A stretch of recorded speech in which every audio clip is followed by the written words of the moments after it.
ለሙዬ እኔ ውድ ወደ ራሷ ስለተመለሰች በጣም ደስ ብሎናል። የተሰጣትም ስጦታ ደግሞ መቼም ልትረሳው የማትችል ስጦታ ነው።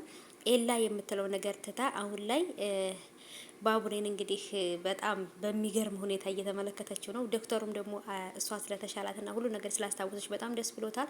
የፍቅርም እናት ቤት ሄዶ እንግዲህ ሁሉን ነገር ስለ ፍቅር ያለውን ነገር ሁሉ ነገር ተናግሯል። ዴቭም ከዚህ በኋላ ስሜታዊ የሚሆንበትን ነገር ትቶ ሊረዳትና ከጎኗ ሊሆን ይገባል ብዬ አስባለሁ። ምክንያቱም አደይ አሁን ላይ በጣም ትልቅ ችግር ውስጥ በጣም ትልቅ ስሜትና ስትረስ ውስጥ ነው ያለችው። ከዚህ በኋላ የጓደኛዋን ነገር ትታ የራሷን ህይወት ትኖራለች ብዬ አስባለሁ። ሰላም ውድ የተከበራችሁ የቻናሌ ተከታታዮች እንዴት ናችሁ? እኔ ጋር ሁሉ ሰላም ነው። ሰላማችሁ ይብዛልኝ ባላችሁበት ውድ ቤተሰቦቼ። ለዚህ ቻናል አዲስ ከሆናችሁ ሰብስክራይብ አድርጋችሁ ቤተሰቡን ነባሮች ዌልካም እንኳን በሰላም መጣችሁ ብያለሁ። ተወዳጁ የአደይ ድራማ ዛሬ በተለመደው ሰዓት ይለቀቃል። በጉጉት እየጠበቅን ነው። ምን የሚፈጠር ይመስላችኋል? ዴቭና አደይና ዴቭ በቅርብ የሚጋቡ ይመስላችኋል ወይንስ እንዴት ነው? እስኪ ሀሳባችሁን ኮሜንት አድርጉልኝ። አደይ ለጓደኛዋ ለለሙዬ እያደረገች ያለችው ነገር ትክክል ነው ብላችሁ ታስባላችሁ? ምክንያቱም ከራሷ የራሷን ህይወት ወደ ጎን ትታ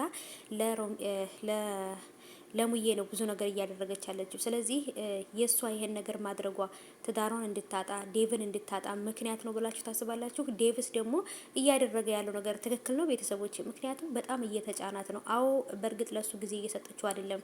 ለሁሉም ነገር ለምለም ነው የምትለው። ግን ደግሞ ቢሆንም ስለታመመች ከጎኗ መሆን ስለነበረባት ይሄን ነገር የምታደርገው ብዬ አስባለሁ። እና ምንም ጥፋት አለባት ብዬ አላስብም። እስኪ የእናንተን ሀሳብ ይሄ ጥያቄ ነው ለተመልካቾቼ። ጥያቄን እስቲ ኮሜንት ላይ ያስቀምጡልኝ። አደይ እያደረገች ያለችው ነገር ስህተት ነው?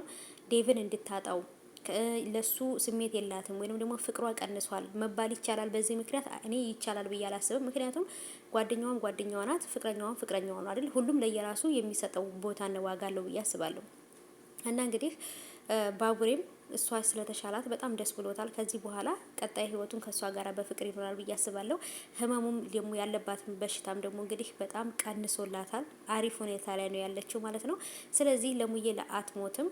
ከዚህ በኋላ ከባቡሬ ጋራ ምርጥ የፍቅር ህይወት ይኖራቸዋል ብዬ አስባለሁ። የእውነት በጣም ነው ያሳዘነችኝ ስታለቅስ።